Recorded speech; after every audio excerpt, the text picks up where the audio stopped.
Innal hamdalillah nahmaduhu wa nasta'inuhu wa nastaghfiruh wa na'udzu billahi min syururi anfusina wa min sayyiati a'malina.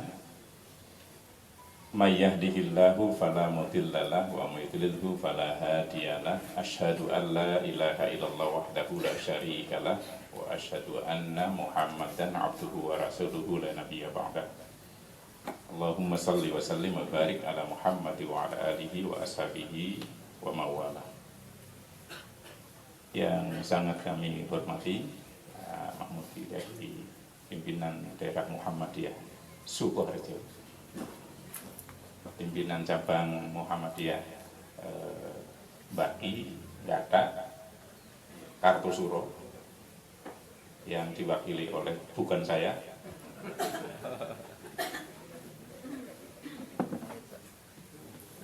Bapak-bapak, ibu-ibu, alhamdulillah ya, semuanya yang hadir, Bapak Dokter, kemudian Prof. Anam ini hadir, alhamdulillah luar biasa.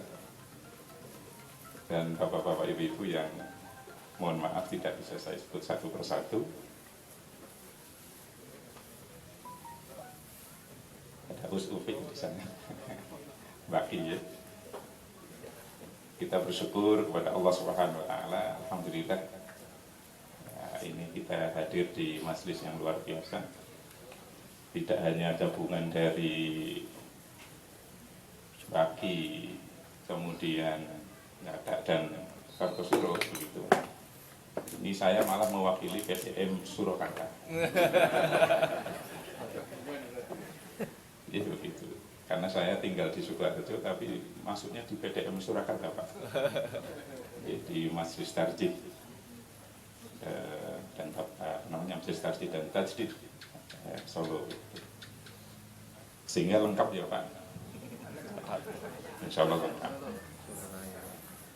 Karena ini gabungan, Bapak-bapak sekalian, mestinya yang mau menyampaikan materinya adalah sahabat dan guru saya, Dr. Imran Rosadi.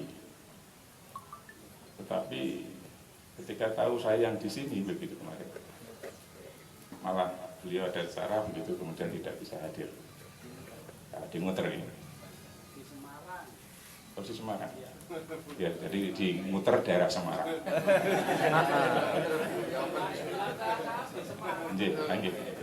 Di Semarang juga ada muter.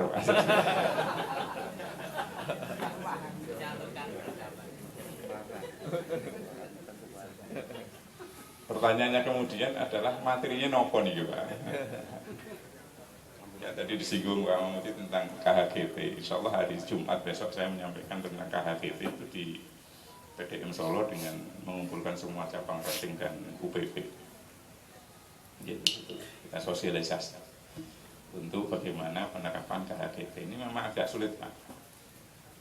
PR-nya adalah yang belum bisa saya jawab, dan ini pertanyaan saya tapi belum bisa saya jawab. Kemarin ketemu sama Pak Oman, Pak Susiknan itu, saya sampaikan pergantian hari Pak di KHGT itu adalah pada tengah malam. Ya, ini bedanya, ini saya singgung aja nih. Nanti kalau materinya gaduh-gaduh tidak masalah ya Pak ya, malah enak ya Pak. Jadi Bapak Ibu sekalian, ini awal saya singgung tentang KHGT, tadi Pak Moji menyinggung tentang KHGT. Dulu kita pakai wujudul hilal. Menjelaskan dan menerangkan tentang wujudul hilal itu jauh lebih mudah dibanding dengan KHGT. Iya Pak. Karena apa? Nah, parameternya jelas, patokannya jelas, kemudian ya misalkan wujudul hilal. Kalau kita mau bandingkan dengan Imkanur Ru'yah ya, tentang Imkanur Ru'yah.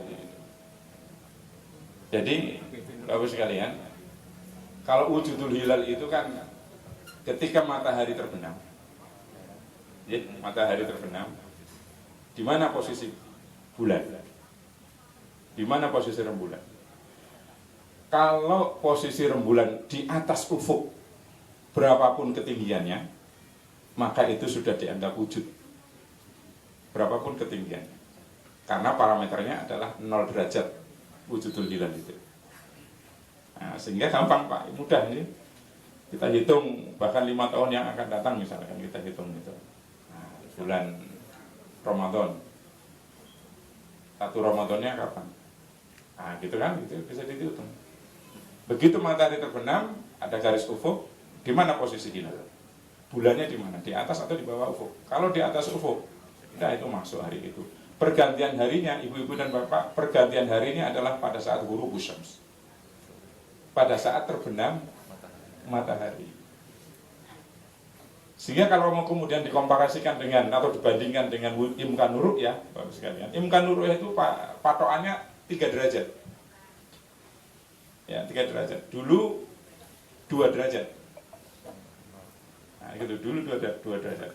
Ketika di tahun 2020, Bapak sekalian, saat itu saya masih ingat banget ya, bulannya bulan Maret gitu.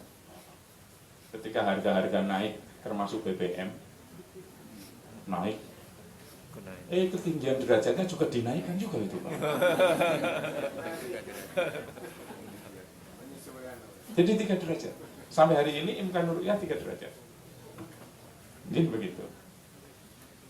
Jadi ketika matahari terbenam, nah tinggal kita lihat posisi bulannya di mana. Kalau di atas ufuk di bawah 2 derajat pasti beda. Atau di bawah 3 derajat sekarang.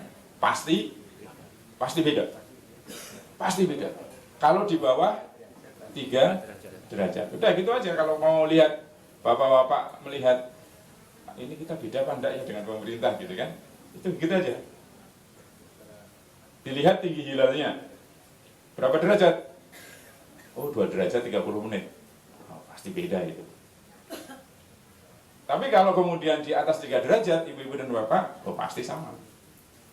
Tapi sekarang dengan KHGT, Bapak Ibu sekalian, saya sampaikan, pergantian hari itu untuk KHGT itu bukan di waktu maghrib. Pergantian hari di KHGT itu adalah di waktu tengah malam jam 00. Pertanyaannya, untuk tahun ini kapan mulainya puasa Ramadan? 1 Ramadan Pak, malah bingung Bapak-bapak ini gimana? Pertanyaan saya, mulai kapan puasa Ramadan tahun ini? Kapan mulainya? Iya 1 Ramadan. Malah, kok malah kendes ini begini? Iya kan? Bu, pun sarapan dereng Bu?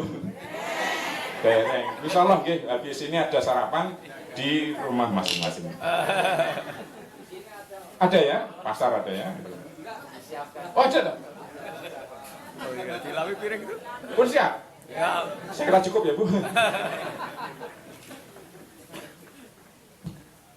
Nah jadi begitu Bapak sekalian. Ya begitu, jadi tengah malam jam 0, seperti kalender Masehi. Ya, di pergantian hari itu Bapak sekalian itu di jam 00, bukan di jam maghrib. Ghurubus syams. Pertanyaannya, besok tahun ini 1 Ramadan bertepatan dengan tanggal, nah itu dia baru Pak, bertepatan dengan tanggal 1 Maret. Ini sekarang saya tanya ini bapak-bapak mulai pikir ini. Ya begitu.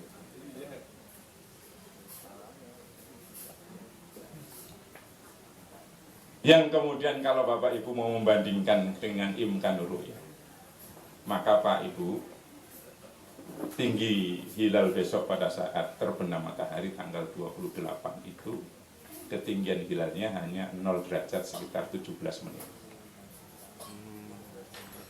0 derajat sekitar 17 menit kalau dari Solo. Pemerintah sudah masuk belum Pak? Belum. Ya, karena pemerintah 3 derajat, ini baru 0 sekitar 17 menit. Artinya apa? Awal Ramadan tahun ini akan terjadi perbedaan. Muhammadiyah berpuasa 1 Ramadannya itu tanggal 1 Maret. kemungkinan besar pemerintah baru akan puasa esok harinya, tanggal 2. Nah begitu Pak. Harinya apa? Hari tanggal 1 Maret dinten apa? Hari tanggal 1 Maret dinten apa Bu? Ya dulu Pak. Apa? Sabtu. Malam Sabtu traweh. Malam Sabtu traweh. Niki ibu ragu-ragu bapak apa? Malam Sabtu traweh. Itu sudah masuk tanggal 1 belum? Nah, itu yang pertanyaan saya. Nah, mulai malamnya jam 00, trawehnya makanya pengumuman ke masjid jam 1:00.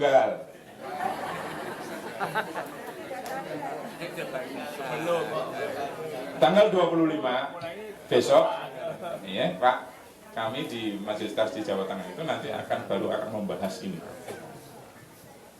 Jadi begitu. Ya betul Pak. Nah, gimana Pak?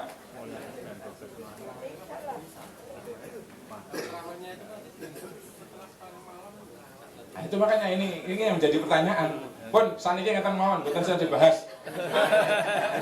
Dulu pakai kita dapat sosialisasinya saja.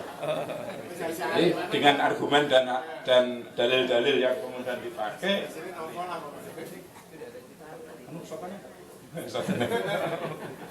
Hatur nuwun. Posone melu pemerintah, badone melu Muhammadiyah. 28 hari bisa ketemu.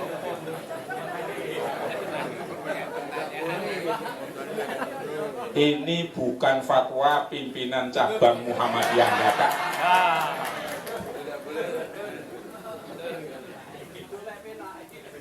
Ya, itu. Ya itu memakai ilmu, Bu, Pak. Ini memakai ilmu juga, gitu kan? Bahasanya mengikuti puasa sing keri, kemudian bakdonya sing fisik. Itu pakai ilmu. Tapi ilmu itu namanya pukilogi.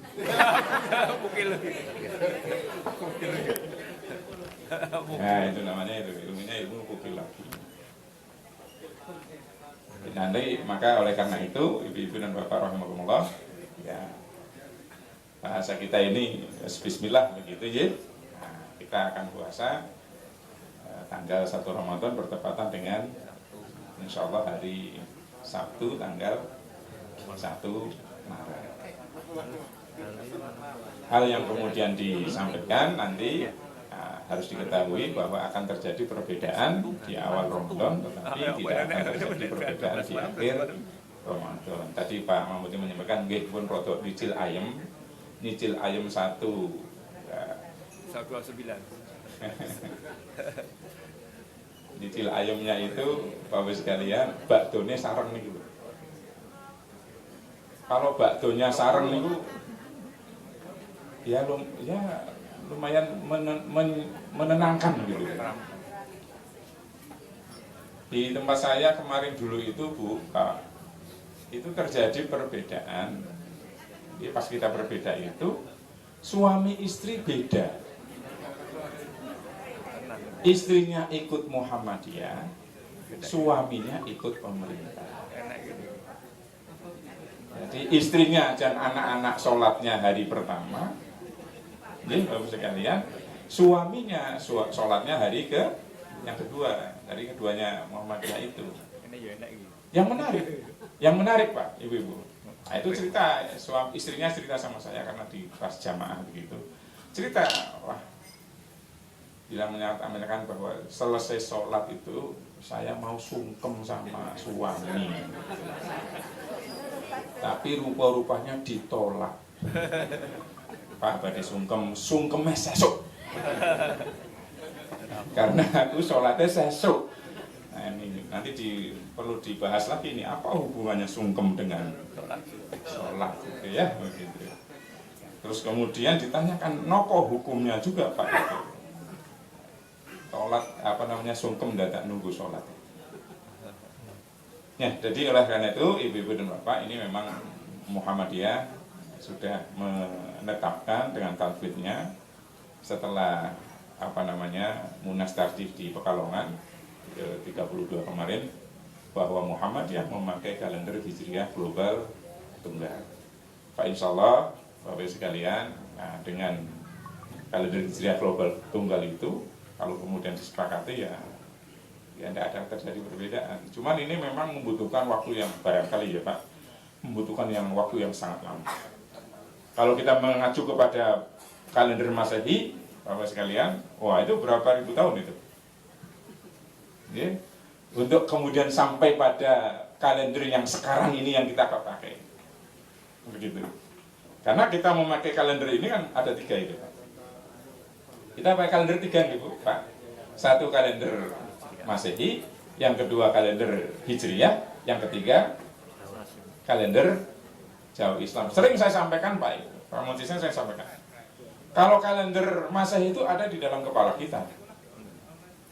Tapi kita umat Islam mempunyai kalender Hijriyah, dan kalender Hijriyah umat Islam itu justru bagi umat Islam di luar kepala.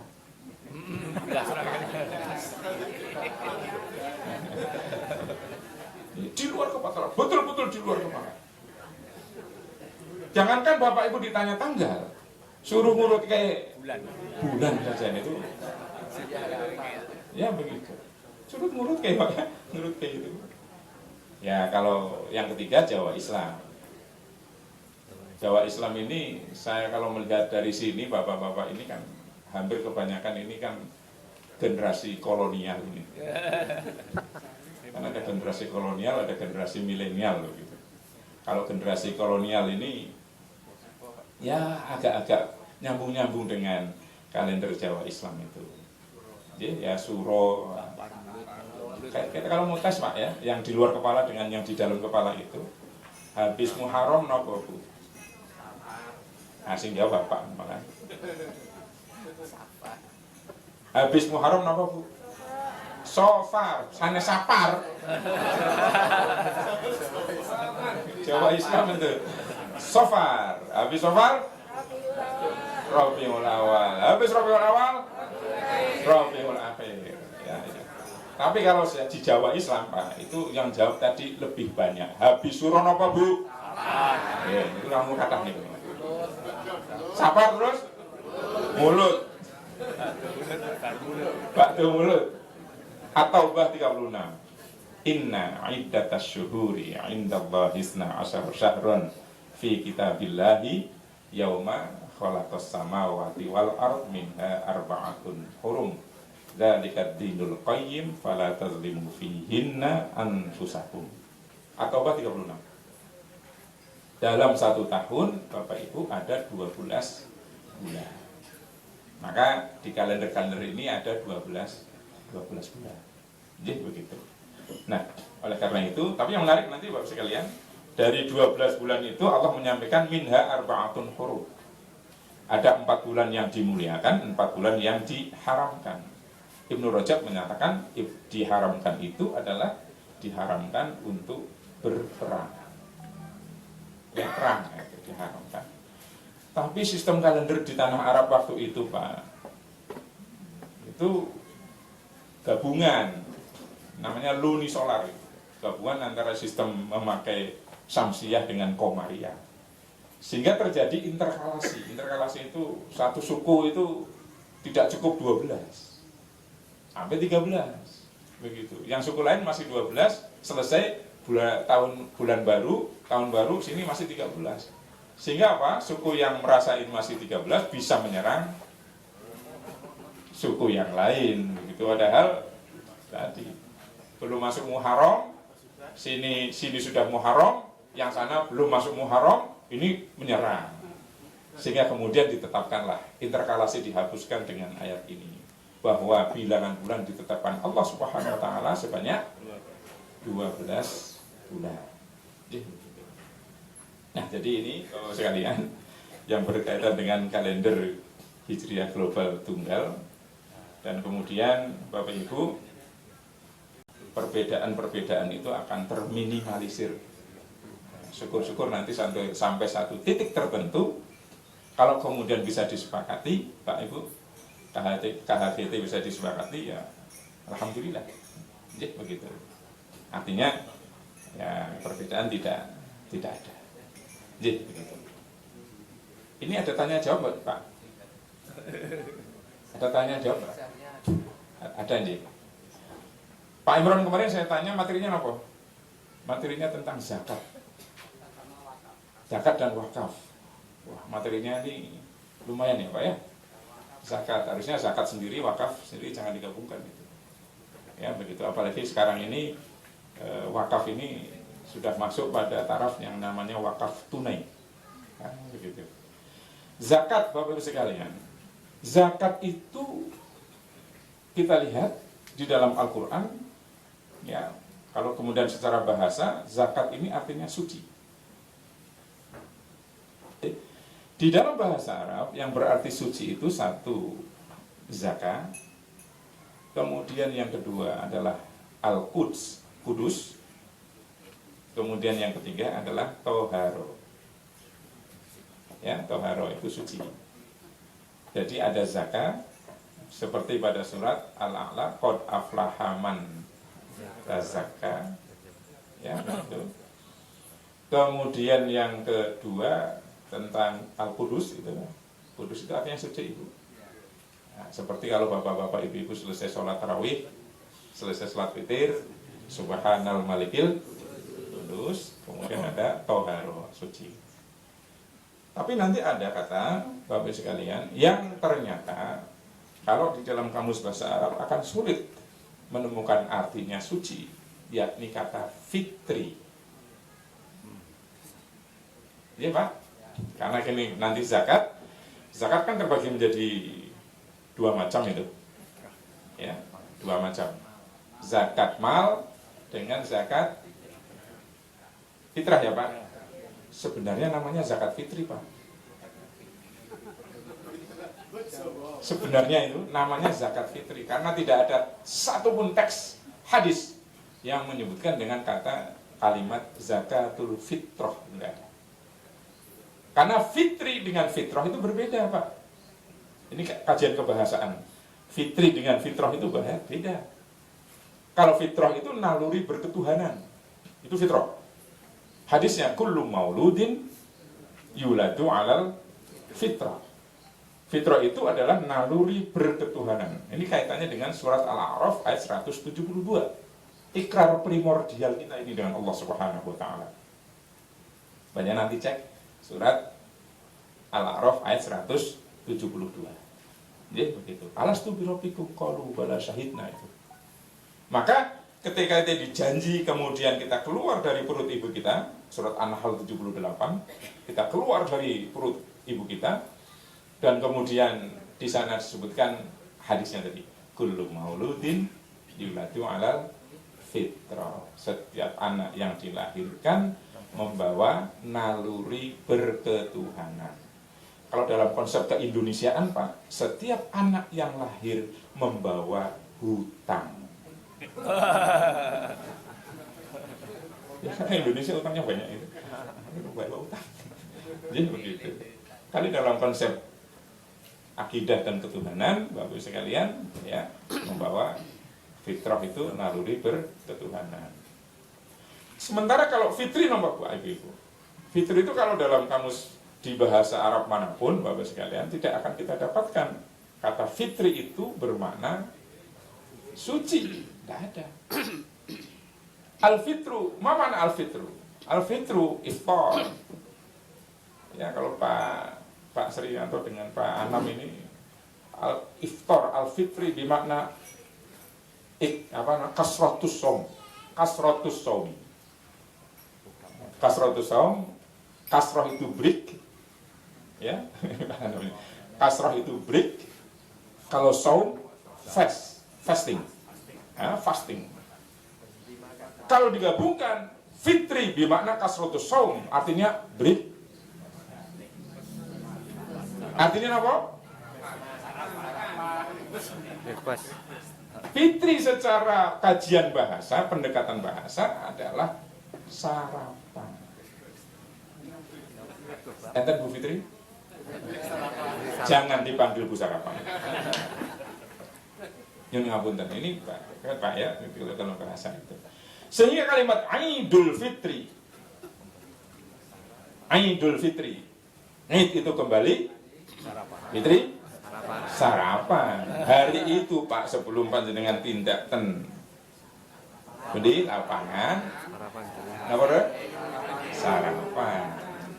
Maka zakatnya, Bapak Ibu sekalian, zakatnya namanya zakatul fitri, zakat fitri, zakat untuk.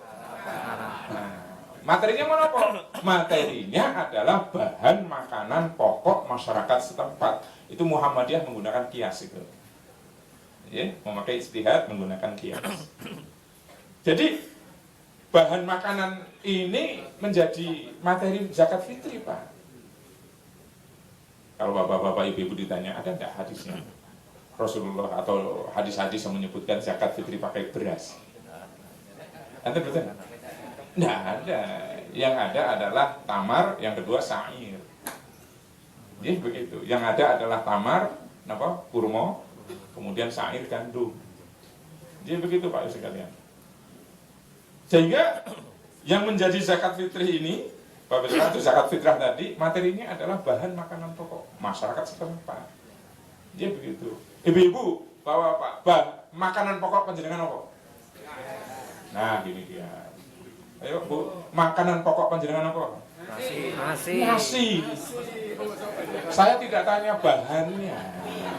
Saya tanya makanan pokok kita niki nopo? Nasi. Kalau tanya-tanya bahan makanan pokoknya beras. Kalau makanan pokok dengan nasi ngiri tenan itu. Jadi begitu. Nah, sehingga Bapak sekalian itu kemudian dikiaskan, dianalogikan. Jadi dianalogikan. Ya sama seperti kalau ibu-ibu bapak kita ini kalau kurban. Kurban kok ada kerbau ya? Nah, gitu kan? Padahal kurban itu hewan atau jenis yang dipakai untuk kurban adalah onta, sapi, kambing, bahimatul an'am itu. Jadi, nah tapi di situ ada kerbau. Kok ada kerbau? Kerbau ini adalah manhaj untuk caranya, untuk istinbat hukumnya itu dengan menggunakan kias. Dianalogikan, disamakan. Kerbau itu disamakan dengan sapi. Nah, maka Bapak-Ibu sekalian, nah ini namanya zakatul fitri. Fitri ini artinya adalah sarapan. Bu, fitri nomor Bu? Iya. Kira-kira 5 menit lagi lah gitu ya. Jadi begitu. Nah, zakat Bapak-Ibu sekalian, di dalam bahasa Al-Quran nanti diistilahkan yang pertama dengan istilah sodaqah. Jadi istilah di dalam Al-Quran tentang zakat itu nama lain ya, di dalam Al-Quran itu disebut dengan kata sodaqah. Ini pada surat At-Taubah ayat 103. Ya, khudz min amwalihim sodaqatan tutahhiru. Kalimat sodaqah itu bermakna apa? Zakat. Ya. Kemudian yang kedua diistilahkan dengan nafkah atau dengan istilah infak. Oke, pada surat At-Taubah yang ke-34. Itu juga menyebutkan kata infak yang bermakna apa? Zakat. Jadi begitu. Kemudian yang ketiga, Bapak Ibu sekalian, zakat diistilahkan dengan kata hak. Ya. Dengan kata hak seperti pada surat Al-An'am ayat yang ke 141 dan kemudian pada surat Al-A'raf ayat 7 diistilahkan dengan kata al-afwu. 4 istilah itu Pak. Sementara nanti kalau kita kemudian bicara tentang infak dan sedekah ya berbeda. Ya, infak dan sedekah itu berbeda sendiri. Nah, zakat gitu. Macamnya ada berapa tadi Bu Pak? Kalau dalam istilah Al-Quran ada 4, tapi macam zakat itu ada berapa? Ada 2. Ya, zakat mal dengan zakat fitri. Tapi kalau menjelang Idul Fitri, menjelang akhir Ramadan, zakatnya bertambah 1. Namanya zakat mall.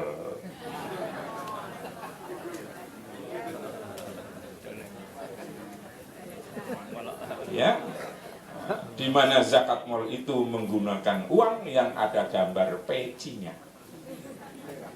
Sementara ke masjid membawa uang yang membawa golok.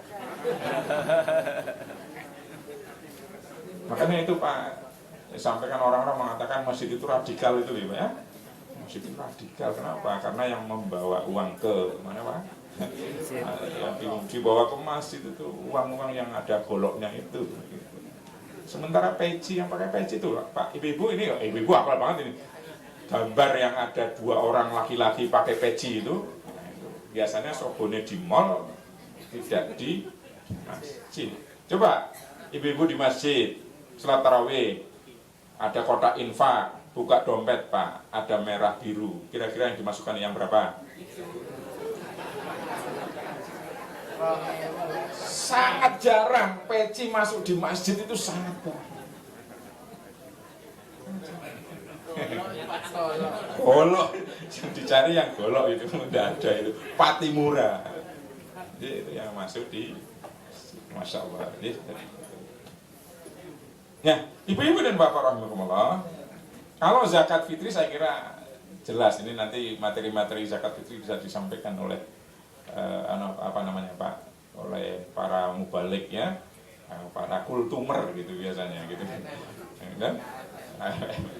Ya begitu disampaikan begitu tentang bagaimana zakat fitri, keutamaannya, terus kemudian syarat-syaratnya, terus kemudian tujuannya dan sebagainya. Sementara kalau kemudian zakat mal, ibu-ibu dan bapak, ini menarik nih kajian tentang zakat. Kalau kita bicara tentang ibadah, ibu-ibu dan bapak, ibadah itu kan ada 2. Kalau di Muhammadiyah ada ibadah khusus dengan ibadah amah. Ibadah yang khusus, ibadah yang umum. Yang khusus biasanya disebut dengan mahdoh, yang umum biasa disebut dengan ghairu mahdoh. Ada yang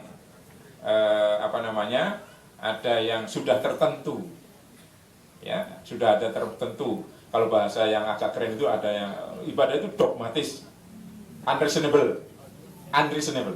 Jadi tidak perlu ada alasan-alasan, tidak perlu ada inovasi dan modifikasi, sudah tidak perlu ada. Ya, tauqifi. Ya, karena apa yang disampaikan oleh Rasulullah Muhammad SAW itu yang kemudian dijalankan. Contohnya apa? Ibadah mahdoh itu sholat. Sholat tidak boleh ada inovasi, Bu. Tidak boleh ada inovasi. Pimpinan cabang kata akan mengadakan senam bersama. Dimulainya jam 5. Terus kemudian berfatwa, mohon Bapak Ibu sekalian nanti sholatnya diperingan 1 rakaat saja. Boleh begitu Pak? Tidak boleh, karena itu ta'abudi. Ya begitu. Dan seterusnya, itu ta'abudi. Tapi nanti ada ibadah-ibadah yang ta'akuli. Ta'akuli, atau kemudian bahasa lain itu ijtihadi. Apakah itu masuk pada wilayah ta'abudi atau wilayah ta'akuli atau ijtihadi? Contohnya, bagus sekali.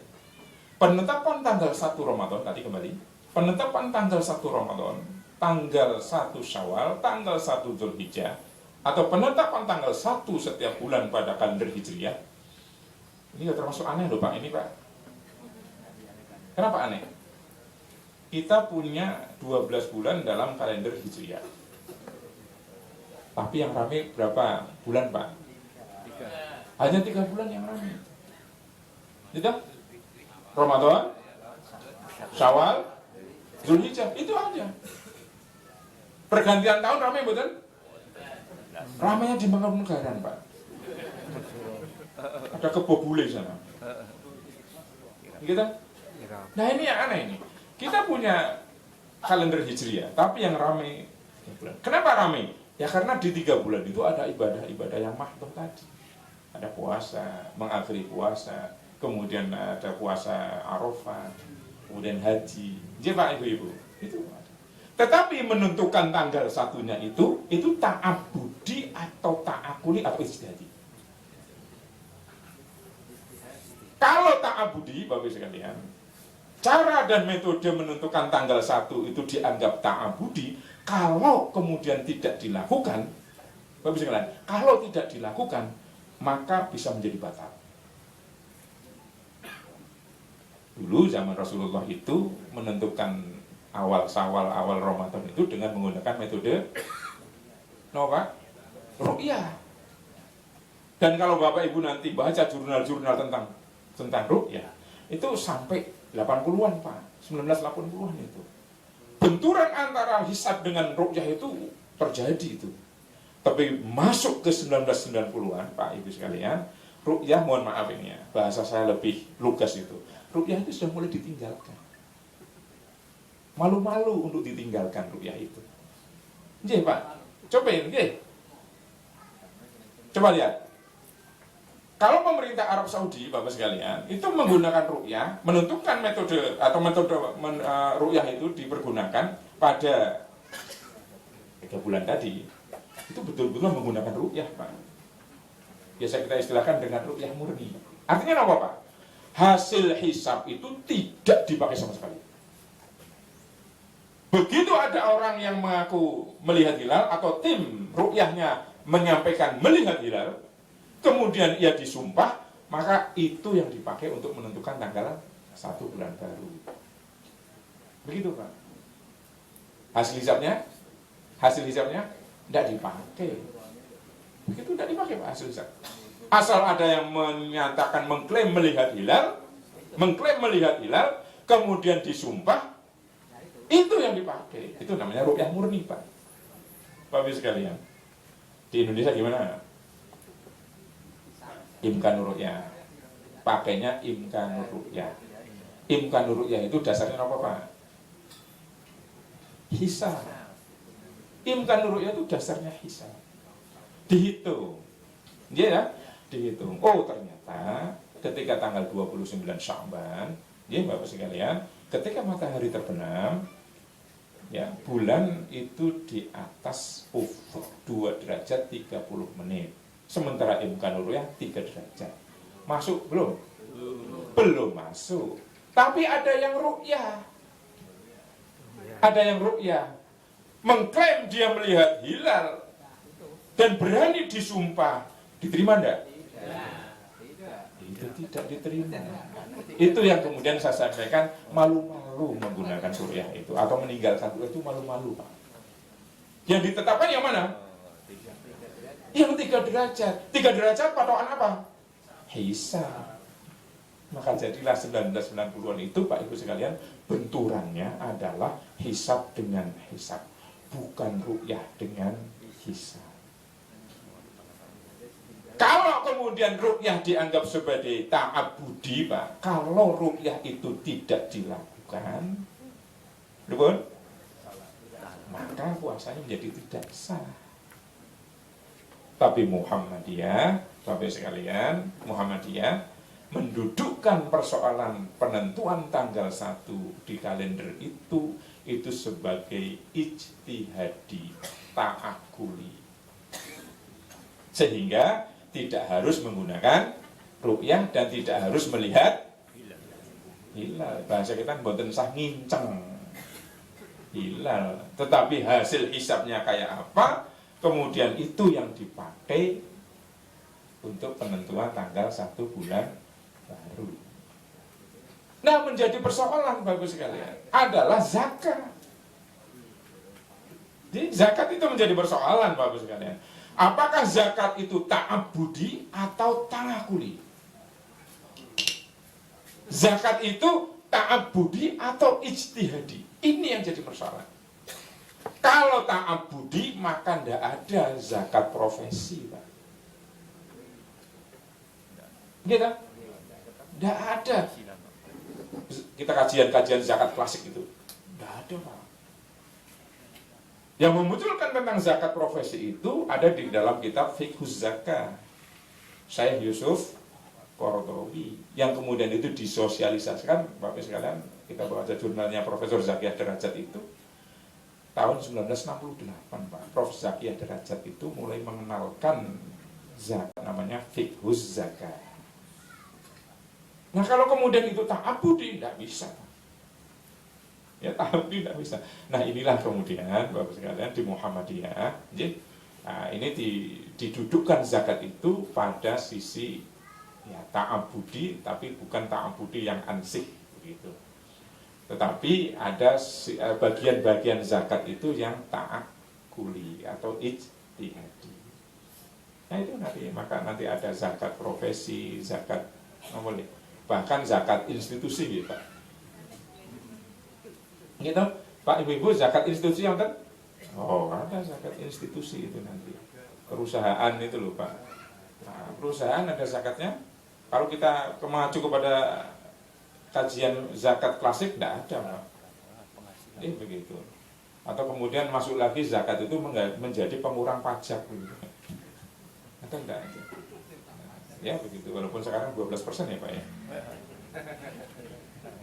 Ya, ini ramainya begitu kan begitu. Nah, jadi oleh karena itu, ibu-ibu dan bapak rahimakumullah, disinilah kemudian zakat ini, ibu dan bapak berkembang, ya berkaitan dengan bagaimana sistem dan metode yang dipakai untuk zakat itu. Kalau secara umum syaratnya zakat apa Pak? Zakat mal. 1, al-milkut tam. Jadi barang tadi tidak ibu nanti bapak tidak semua barang itu dizakati loh. Tidak semua barang-barang itu dizakati.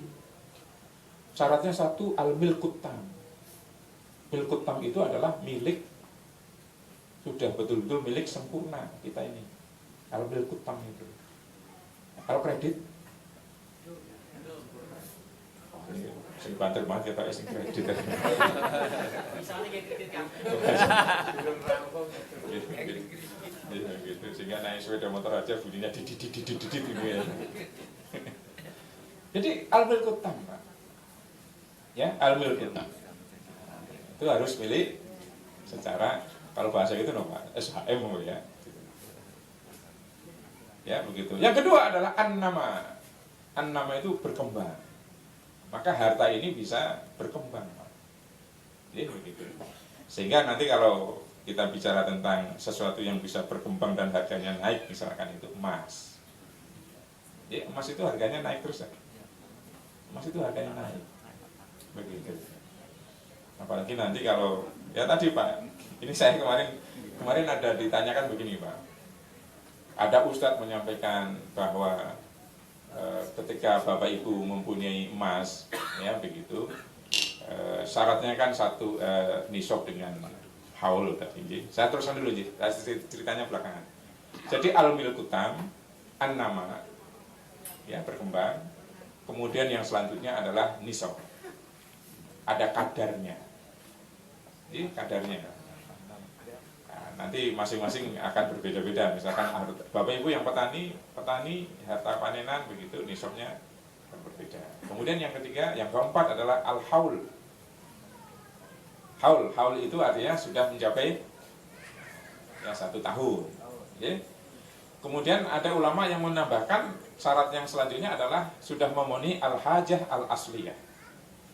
Al-hajah al-asliyah itu artinya kebutuhan pokok dalam rumah tangga itu al-hajah al-asliyah. Jadi begitu. Nah, jadi ini syarat-syaratnya Bapak sekalian. Sehingga nanti kalau salah satu tidak terpenuhi bisa menjadi tidak belum memenuhi zakat itu. Jadi begitu. Termasuk tadi al-milkut tam. Kalau belum sampai al-milkut tam ya berarti belum sampai ke taraf itu. Termasuk orang yang berkewajiban menyampaikan zakat. Nah, Bapak Ibu sekalian, kalau zakat profesi, bagaimana zakat profesi? Ini yang menarik nanti, kajian zakat profesi di Lazismu itu. Ya begitu. Zakat profesi bagaimana? Zakat profesi ini adalah ya profesi yang kemudian menghasilkan, ada kasabnya di situ, ada hasilnya, di mana hasil dari profesi itu, Ibu dan Bapak, ya nisabnya adalah berapa Bu? Nisabnya seberat mana? Seperti emas ya Bu ya? 86 atau 85 gram emas begitu. Sekarang 1 gram berapa Pak? Kalau bapak-bapak tidak begitu. Ibu-ibu 1 gram pinten Bu? Tergantung tokonya. Oh, semuanya dengan gajah. Ya, nanti coba ke Gatot Koco, Pak.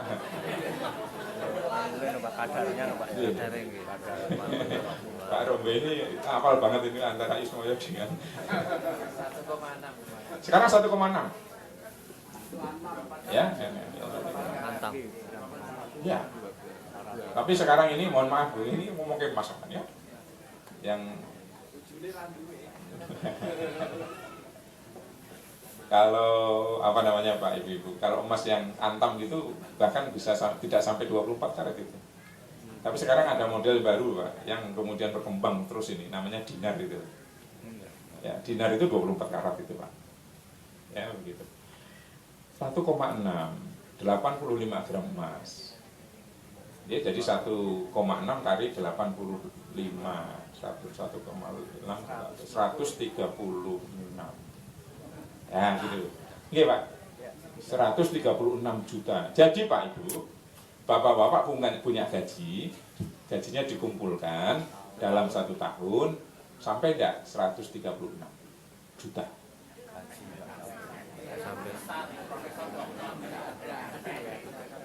Ya ini Prof. Anam senyum-senyum ini. Ya begitu. Gitu Pak. Jadi kalau bapak-bapak ibu-ibu punya gaji yang kemudian diakumulasikan dalam 1 tahun totalnya bisa mencapai 136 juta, maka Pak Ibu panjenengan berarti sudah masuk dalam bagian muzaki untuk zakat profesi. Begitu. Termasuk emas.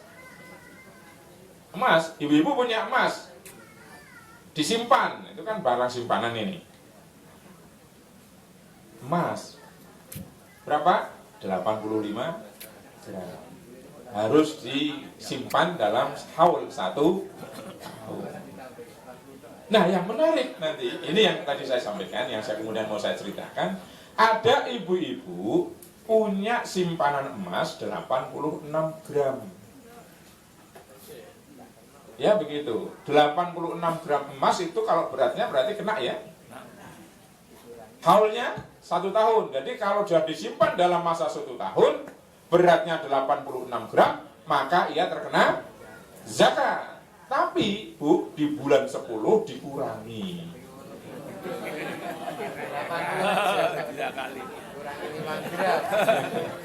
Bulan ke-10 dikurangi, dijual 10 gram gitu Pak. Terus kemudian jadilah simpanannya hanya 70 gram. Terkena mboten? Ilmunya pukilogine. Bulan ke-11 dirampok, jadi fakir miskin, dapat zakat. Ya, jadi fakir miskin malah dapat apa namanya zakat itu. Nah inilah ibu-ibu dan bapak rahimakumullah, jadi persoalan-persoalan yang terkait dengan zakat, ya, itu masih banyak berkembang karena nanti, nah ini makanya zakat ini oleh Muhammadiyah itu tidak didudukan sebagai ta'abudi ansih, karena mesti terus akan berkembang begitu, sehingga ini masuk dalam kategori yang ada ta'abulinya, ya begitu. Ada sisi-sisi di mana kemudian ada muncul perlunya ijtihad ya di persoalan-persoalan zakat. Maka oleh karena itu ibu-ibu dan bapak rahimakumullah, monggo nanti kita persiapkan dengan baik-baik ya, apakah ini masuk pada golongan yang muzaki yang memberikan zakat atau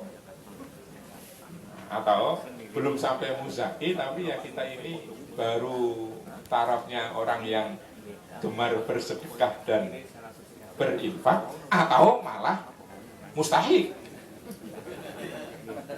orang yang menerima zakat. Orang yang menerima zakat itu nanti antara zakat fitri dengan zakat mal kan beda Pak. Kalau zakat mal ada 8 golongan pada surat At-Taubah ayat yang ke-60, ada 8 golongan. yang menarik nanti kata al-mu'allaf wal mu'allafatu qulubuhum, yang kemudian itu tadi sama lah. Kata mu'allaf dengan kata fitri itu sama. Jadi sudah menjadi bahasa, ketarik menjadi bahasa Indonesia, kemudian tereduksi artinya, maknanya kemudian berubah. Itu mu'allaf. Sama dengan fitri tadi. Fitri nopo? Suci. Mu'allaf nopo? Orang yang baru masuk Islam. Mu'allaf. Ya itu. Padahal mu'allaf bukan itu. Orang yang baru masuk Islam namanya apa? Orang yang baru masuk Islam namanya Muslim. Loh.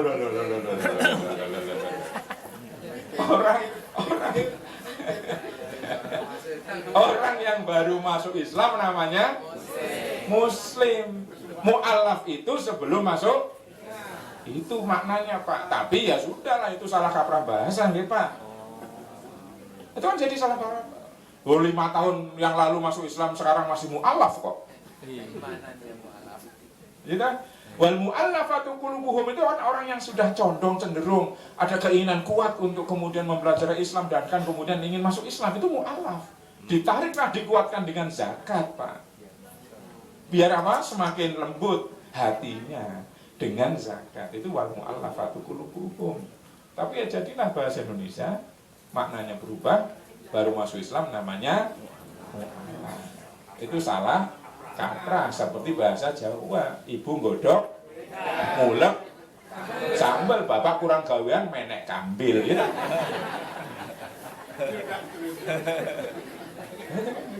Bapak nanti cah, nanti menek kambil, kurang gawean banget itu. Kambil kok dipenek gitu. Itu namanya salah kaprah bahasa. Baik Bapak sekalian, ini sampai setengah 9 sudah begitu. Ada yang bertanya, monggo silahkan. Tidak ada, cukup. Oh, ada. Jadi Pak. Mungkin ada pemandunya Pak. Oh, ada pemandunya. Nggih. Monggo dipandu Pak.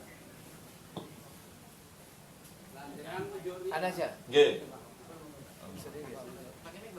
Betul saja. Tidak disanggup. Assalamualaikum warahmatullahi wabarakatuh. Waalaikumsalam. Saya Sartono dari BPM. Pertanyaan yang pertama tentang zakat mal. Orang yang menerima warisan secara tunai lebih dari nisab, lebih dari 85. Itu orang itu wajib melaksanakan zakat malnya tidak? Ini nyuwun pun ini tidak berkaitan dengan sentimen Pak. Ya, ini malah disabotase. Yang kedua, untuk Mas tadi haulnya adalah 1 tahun. Nah, kalau bagaimana kalau kita dalam rumah tangga itu misalnya menyimpan emas, itu dalam rangka menyicil, misalnya menabung dalam 1 bulan, misalnya menabung 8 gram antam misalnya 8 atau ya 8, sehingga nanti dalam waktu 11 bulan atau 1 tahun itu mengumpul 85 gram lebih. Nah, itu yang dimaksud tahun itu sudah masuk haul atau belum? Terima kasih. Assalamualaikum.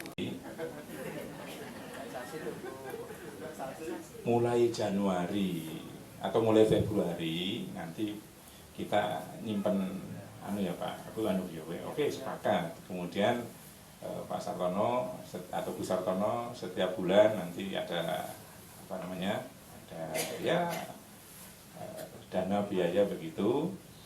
Mulailah per Februari itu menyimpan emas, beli simpan antam gitu. Beli simpan atau dinar ya. Dinar simpan terus disimpan terus Pak. Tapi tidak dirampok lah ini. Tidak digarong loh. Simpan begitu bulan Februari tahun depan. Dibukalah simpenannya. Loh, Bu, ternyata sudah 100 gram. Itu. Dizakat tidak? Ini Pak, pun jawab nih Pak. Saya belum Nah, karena yang terakhir kan belum ada setahun, Pak. kenapa? Yang terakhir kan belum ada setahun. Yang setahun kan yang paling awalnya. Jadi kalau nunggu yang terakhir belum setahun tidak akan pernah zakat. Tidak akan pernah zakat. Dan sekali lagi Bapak Ibu, muara ilmunya adalah pukilogi.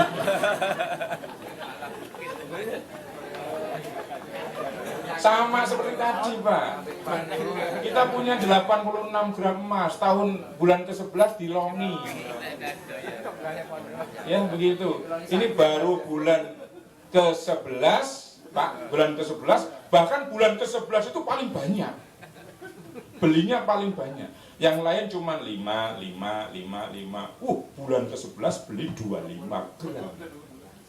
Begitu. Nah, sampailah bulan ke-12 menginjak bulan ke-1 tahun, setelah 1 tahun itu, maka Bapak menyampaikan yang terakhir ini 25, baru naik setahun. Kalau demikian Pak, Bapak Ibu sekalian, kalau demikian, bolehlah saya sarankan begitu, panjenengan memulai nabungnya tadi mulai bulan Januari. Pak. Bulan Januari panjenengan nabung terus sampai Desember, gitu Pak. Sudah bulan Januari keluarkan zakatnya. Jangan bilang Desember itu baru bulan kemarin, itu sudah ganti tahun Pak.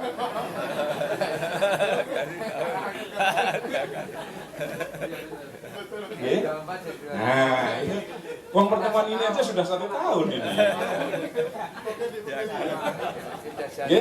Nah, sekali lagi Pak, monggo pukiloginya jangan dipakai.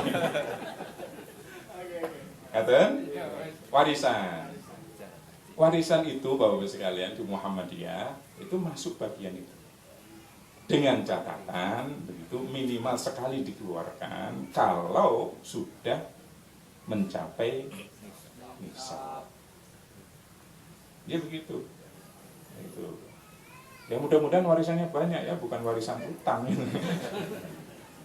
Nah, ini repotnya, warisannya warisan utang. Aduh itu. Nah begitu. Ya begitu. Jadi oleh karena itu nanti ibu-ibu dan bapak kalau kita pas bagi-bagi warisan jangan lupa diingatkan. Zakat itu apa Pak zakat? Tadi artinya adalah suci. Apa yang kemudian kita terima, ibu dan bapak, yang kita terima itu kan belum full itu. Ada sedikit bagian yang sesungguhnya bukan hak kita. Harus diberikan kepada orang yang berhak, maka namanya mustahik. Ya, kita berikan itu. Nah ini bagian dari itu. Tapi kalau sudah mencapai nisabnya nisab emas. Ngatan Pak Sartono, bapak-bapak, ibu-ibu yang bisa kami sampaikan, mudah-mudahan bermanfaat. Mohon maaf bila ada hal yang kurang berkenan. Pas nih jam 8.30, setengah 9. Dan oh, ibu-ibu ada yang mau tanya Bu? Enggak ada no. Ya saya.